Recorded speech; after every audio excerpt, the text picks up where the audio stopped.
ফেসবুকে যেখানে এই ভিডিও দেখছেন সবাইকে জানাই সাদর সম্বোধন। আর বিশেষ করে আজকে রহমান ভাইয়ের নেতৃত্বে আজকে হাজার হাজার জনতা আজকে আমরা মাঠে নেমেছি। এই স্বৈরাচারের সরকার পতন হয়েছে, আমরা 71 থেকে নিয়ে আজকে আমরা 71 যাপন করছি। আর আজকে এই মিছিলে সমর্থন দিয়েছেন পুরনো ঢাকার লক্ষ লক্ষ মা বোন, লক্ষ লক্ষ জনতা। আর আজকে আমরা থেকে গেছে এই স্বৈরাচার সরকার আজকে আমাদেরকে যেতে আমাদের দেশটাকে ধ্বংস করে দিয়েছে, ভারতের কাছে এই দেশটাকে বিক্রি করে দিয়েছে। বাংলাদেশের মানুষ কি পেয়েছে? বাংলাদেশের মানুষ কিছু পায় নাই, শুধু ভারতরা সব কিছু নিয়েছে। আর আমাদের এখানে যারা বিদেশি বাইরে আছে তাদেরকে ধ্বংস করে দিয়েছে, ব্যবসা বাণিজ্য আছে সব ধ্বংস করে দিয়েছে।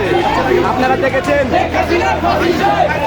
দেখেছেন তারা অনেক নিপীড়ন জুলুম অত্যাচার করেছেন। এবং আপনাদেরকে আমি পুরো ভিডিওর মাধ্যমে দেখেছি এখানে রহমান ভাই আমাদেরকে এই মিছিল নিয়ে এখানে আমরা বর্তমানে নীলতলিতে আছি, অবস্থান নিচ্ছি, রাজপথে আছি। আর এই মিছিলে হাজার হাজার লক্ষ লক্ষ জনতা আমাদেরকে সমর্থন করছে। এই মিছিলে আপনারা দেখেছেন আমরা পুরা মিছিলটাকে নিয়ে রাজপথ কিছুতে পুরা পরিদর্শন করছি।